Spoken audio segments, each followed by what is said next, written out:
Hello all. Next we discuss the strong version of principle of mathematical induction. So in order to rectify the problems or the um, or modify the weak version, we are introducing the strong version of the induction principle. Sometimes the truth of P of k might not be enough to establish P of k plus 1. So in other words, the truth of P of k plus 1 may require more than that of P of k. In such cases, we are assume a strong inductive hypothesis that P of n naught plus 1 etc. P of k are true. അതായത് പിന്നെ ഈ week വേർഷനിൽ നമ്മൾ just എന്തേ പറയുന്നുള്ളൂ, ഏതെങ്കിലും ഒരു arbitrary positive ഇൻറ്റിജറിന് P of K true ആണെങ്കിൽ പി ഓഫ് കെ പ്ലസ് വണ്ണും കൂടി ട്രൂ ആണെന്നാണ് നമ്മൾ എടുക്കുന്നത്. അപ്പോൾ പി ഓഫ് കെ ട്രൂ എന്നുള്ള ഒരു കണ്ടീഷൻ മാത്രം ഉപയോഗിച്ച് കഴിഞ്ഞാൽ ചില കേസിൽ നമുക്കതിൻ്റെ ഒരു ട്രൂത്ത്നെസ്സിന് പ്രോബ്ലം ആയിരിക്കും. അപ്പോൾ ആ കേസിൽ നമ്മൾ അസ്യൂം ചെയ്യുന്നത് പി ഓഫ് കെ അല്ലെങ്കിൽ പി ഓഫ് എൻ നോട്ട് മുതൽ P of N not plus one etcetera up to P of K all the statements are true എന്ന് എടുക്കുന്നു. Then verify that P of k plus 1 is also true. This is the strong version. So strong version is we are strengthening the induction hypothesis. Inductive hypothesisനെയാണ് strong ആക്കുന്നത്. Okay. So theorem says that the second principle of mathematical induction, let P of n be a statement satisfying the following conditions where n belong to Z. Then number 1, P of n naught is true for some integer n naught. Second, if k is an arbitrary integer greater than or equal to n naught such that P of n naught plus 1 etc. P of k are true, then P of k plus 1 is also true. Then P of n is true for every integer n greater than or equal to n naught. അങ്ങനെയാണെങ്കിൽ എല്ലാ ഇൻറ്റിജേഴ്സിനും ഇത് true ആണെന്ന് പറയുന്നു. Next proof, അതായത് second hypothesis നോക്കുക. First statement എന്താണ്, basic step എന്താണ്, P of N nought is true for some integer n nought if k is an arbitrary integer greater than or equal to n nought such that P of N not plus one etcetera up to P of k are true, then P of k plus 1 is also true. Then every P of n is true for every integer n greater than or equal to n naught. This is our strong version of induction. Now how to prove this strong version? The strong version is proof by theorem 1.5. That is, S be the set of all n belong to Z such that P of n is true. So since P of n naught is true, n naught belong to S. n naught എവിടെ ഉണ്ടാവും, എസ്സിൽ എന്തായാലും ഉണ്ടാവും. Now assume P of n naught plus 1 etc. P of k are true for every integer k.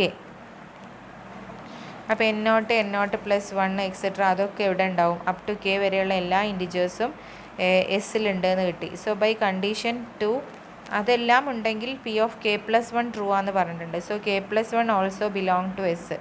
അപ്പോൾ അങ്ങനെയാണെങ്കിൽ നമ്മളൊരു theorem പറഞ്ഞിട്ടുണ്ടായിരുന്നു, S contains all the integers n greater than or equal to n nought എന്നുള്ളത്. That means എസ്സിൽ ഈ എല്ലാ ഇൻറ്റിജേഴ്സും ഉണ്ടെന്ന് പറഞ്ഞാൽ എന്താ, P of n is true for all integers n greater than or equal to n not.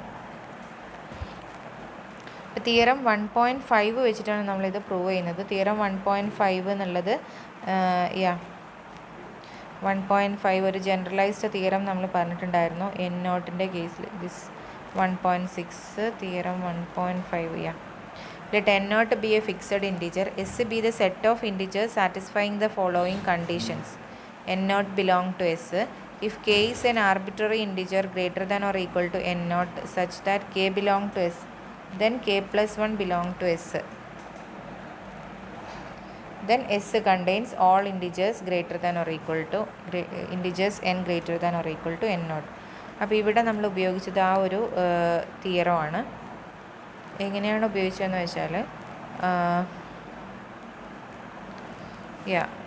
S എന്നുള്ളൊരു set of integers നമ്മളെടുത്തു. ആ ഇൻറ്റിജേഴ്സ് എന്താണ്, പി ഓഫ് എൻ ട്രൂ ആകുന്ന എന്നുകളുടെ കളക്ഷനാണ്. അപ്പോൾ എസ്സിൽ എന്തായാലും ആരുണ്ട്, എൻ നോട്ട് ഉണ്ട്. And assume that P of n naught, P of n naught plus 1 etc. P of k are true for any arbitrary integer k. Then അത്രയും true ആണെന്ന് assume ചെയ്താൽ n naught plus 1 etc. k എന്നുള്ള elements എസ്സിലുണ്ട് എന്ന് വരും. So അതെല്ലാം തന്നെ എസ്സിലുണ്ടെങ്കിൽ by condition two k plus 1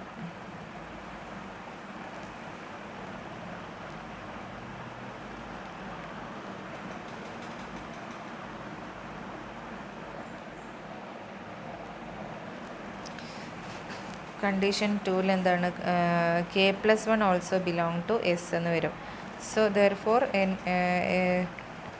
S contains all the integers n greater than or equal to n naught. ഇനി സ്ട്രോങ് വേർഷൻ വെച്ച് പ്രൂവ് ചെയ്യേണ്ട ഒരു എക്സാമ്പിളാണ് നമ്മൾ നോക്കുന്നത്. Prove that any postage of n cents can be made with 2 and 3 cent stamps. അതായത് ഒരു n റുപ്പീസിൻ്റെ സ്റ്റാമ്പിൻ്റെ postage ചെയ്യാൻ വേണ്ടിയിട്ട് 2 റുപ്പീസിൻ്റെയും 3 റുപ്പീസിൻ്റെയും സ്റ്റാമ്പ് വെച്ചിട്ട് ചെയ്യാം എന്നാണ് പറയുന്നത്. പോസ്റ്റേജ് വെച്ചിട്ട് ചെയ്യാം എന്നാണ് പറയുന്നത്. Cent means it's a money, okay, unit of money in foreign countries by strong induction. അപ്പോൾ ഈ പ്രൂഫ് നമ്മൾ പറയുന്നത് സ്ട്രോങ് ഇൻഡക്ഷനാണ്. അപ്പോൾ P of n denote the statement that any postage of n cents can be made with 2 and 3 cent stamps. Okay, അങ്ങനെ എടുത്തു. Basic step എന്താണ്, n greater than or equal to 2. അപ്പോൾ 2 മുതലുള്ളതാണെന്നാണ് പറയുന്നത്. അപ്പോൾ n നോട്ട് ഈക്വൽ ടു 2 എന്നെടുത്തു. So since a postage of 2 cents can be made with 1 2 cent stamp, P of 2 is true. ഇനി P of 3 എന്താണ്, n ഈക്വൽ ടു 3, അതായത് postage of 3 cent stamp can be made with 1 3 cent stamp. So P of 2 true ആണ്, P of 3 true ആണ്. ഇനി induction step, assume that P of 2, P of 3 etcetera P of k are true. That is any postage of k cent stamps, any postage of 2 to k cent stamps can be made with 2 and 3 cent stamps. അതായത് 2 മുതൽ k വരെയുള്ള ഏതൊരു പോസ്റ്റേജിൻ്റെ പിന്നെ n സെൻറ്റിൻ്റെ ഏതൊരു സെൻറ്റിൻ്റെ സ്റ്റാമ്പും 2 സെൻറ്റിൻ്റെയും 3 സെൻറ്റിൻ്റെയും stamps വെച്ചിട്ട് ചെയ്യാം എന്നാണ് നമ്മൾ അസ്യൂം ചെയ്തത്. ഓക്കെ, അതായത് 5 രൂപേൻ്റെ ഒരു സ്റ്റാമ്പാണ്, 5ൻ്റെ ഒരു സ്റ്റാമ്പാണെന്നുള്ളത് നമുക്കത് ഒരു 2ഉം ഒരു 3യും നമ്മൾ ഇന്ത്യൻ മണിയിൽ രൂപയായിട്ട് എടുക്കുകയാണെങ്കിൽ, അതായത് 5 രൂപയ്ക്കുള്ള ഒരു പോസ്റ്റേജ് നമുക്ക് എന്ത് ചെയ്യാം, ഒരു 2 രൂപേൻ്റെ ഒരു സ്റ്റാമ്പും 3 രൂപയുടെ ഒരു സ്റ്റാമ്പും വെച്ചിട്ട് ചെയ്യാം. അപ്പോൾ അങ്ങനെ n രൂപയുടെ ഏത് n രൂപയ്ക്ക് വേണ്ട ഏതൊരു പോസ്റ്റേജിനും നമുക്ക് ഈ 2 രൂപയുടെയും 3 രൂപയുടെയും സ്റ്റാമ്പുകൾ വെച്ചിട്ട് ചെയ്യാം എന്നുള്ളതാണ് പ്രൂവ് ചെയ്യാൻ പോകുന്നത്. അപ്പോൾ നമ്മൾ ഫസ്റ്റ് പറഞ്ഞു, ഒരു 2 രൂപയുടെ പോസ്റ്റേജ് ആണെങ്കിൽ നമുക്ക് 2 രൂപയുടെ ഒരു സ്റ്റാമ്പ് എടുത്താൽ മതി. അതുപോലെ 3 രൂപയുടെ പോസ്റ്റേജിന് 3 രൂപയുടെ ഒരു പോസ്റ്റേജ് ഒരു സ്റ്റാമ്പ് എടുക്കാം. ഇനി ഇൻഡക്ഷൻ സ്റ്റെപ്പ് എന്താണ്, assume that P of 2, P of 3 etcetera P of k are true. ഇതെല്ലാം ട്രൂ ആണെന്ന് അസ്യൂം ചെയ്യുന്നു. That is any postage of 2 through k cent stamps can be made with 2 and 3 cent stamps എന്ന് എടുത്തു. ഇനി prove ചെയ്യേണ്ട എന്താണ്, P of k plus 1 true ആണെന്ന് prove ചെയ്യണം. അതായത് k plus 1ൻ്റെ ഒരു സ്റ്റാമ്പ്, k plus 1 സെൻറ്റിൻ്റെ പോസ്റ്റേജ് എടുത്തു. Consider A postage of k plus 1 cents. ഇനി k plus 1 എന്ന് പറഞ്ഞാൽ എന്താണ്, ആക്ച്വലി നമുക്ക് k plus 1 എന്നുള്ളതിനെ നമുക്ക് ആക്ച്വലി k minus 1 plus 2 എന്ന് എഴുതാമല്ലോ. So k minus 1 postage of k minus 1 cent stamps plus 2 cent stamp. അപ്പോൾ ഒരു 2 cent സ്റ്റാമ്പും പിന്നെ k minus 1 സെൻറ്റിൻ്റെ സ്റ്റാമ്പും k സെൻറ്റ് വരെയുള്ളതിനെല്ലാം തന്നെ നമുക്ക് 2ൻ്റെയും 3ൻ്റെയും കോമ്പിനേഷനായിട്ട് എടുക്കാം. 2 സെൻറ്റിൻ്റെയും 3 സെൻറ്റിൻ്റെയും കോമ്പിനേഷനായിട്ട് എടുക്കാം. അപ്പോൾ k plus 1ന് നമ്മൾ എങ്ങനെ എഴുതി, k minus 1 വരെയുള്ളതിൻ്റെ k minus 1 രൂപയ്ക്കുള്ള സ്റ്റാമ്പ് പോസ്റ്റേജ് പ്ലസ് ഒരു 2 സെൻറ്റിൻ്റെ പോസ്റ്റേജ് എന്ന് പറഞ്ഞിട്ട് 2 രൂപയുടെ പോസ്റ്റേജ് എന്ന് എടുത്തു. അപ്പോൾ ഇതിൽ തന്നെ 2ൻ്റെയും 3ൻ്റെയും കളക്ഷനായിട്ട് എടുക്കാം എന്നുള്ളത് നമ്മൾ ഓൾറെഡി അസ്യൂം ചെയ്തതാണ് ഇൻഡക്ഷൻ സ്റ്റെപ്പിൽ. സോ ഇതിൻ്റെ കൂടെ ഒരു 2 സെൻറ്റും കൂടി വന്നു, 2 സെൻറ്റ് സ്റ്റാമ്പും കൂടി. അപ്പോൾ ടോട്ടൽ K+1 പോസ്റ്റേജിനെയും സെൻറ്റിൻ്റെ പോസ്റ്റേജിനെയും നമ്മൾ 2ൻ്റെയും 3ൻ്റെയും പോസ്റ്റേജ് സ്റ്റാമ്പ് സെൻറ്റിൻ്റെ സ്റ്റാമ്പിൻ്റെ പോസ്റ്റേജ് ആക്കി മാറ്റി. So since P of K-1 is true by inductive hypothesis, this implies that P of K+1 is also true. So by strong version of induction, P of n is true for any n greater than or equal to 2. That is, any postage of n where n greater than or equal to 2 cents can be made with 2 and 3 cent stamps. Now there are some exercise problems. Determine whether each set is well ordered. If it is not, explain why. Set of negative integers. ഇത് ഓരോന്നും well ordered set ആണോ എന്നുള്ളത് identify ചെയ്യണം. Second, set of integers. Third one, set of all natural numbers with n greater than or equal to 5. Set of all integers with n greater than or equal to -3. Is this are well ordered? Well ordered means it contains whether it contains a least element or not. That is that's why.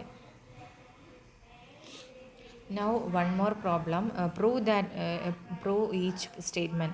Let a be an integer. There is no integer between a and a+1. So we have taken or we have proved one result. There is no integer between 0 and 1. On the same way you can prove this result also. There are no integers between a and a+1. Okay. So try to do some more other problems from these sections.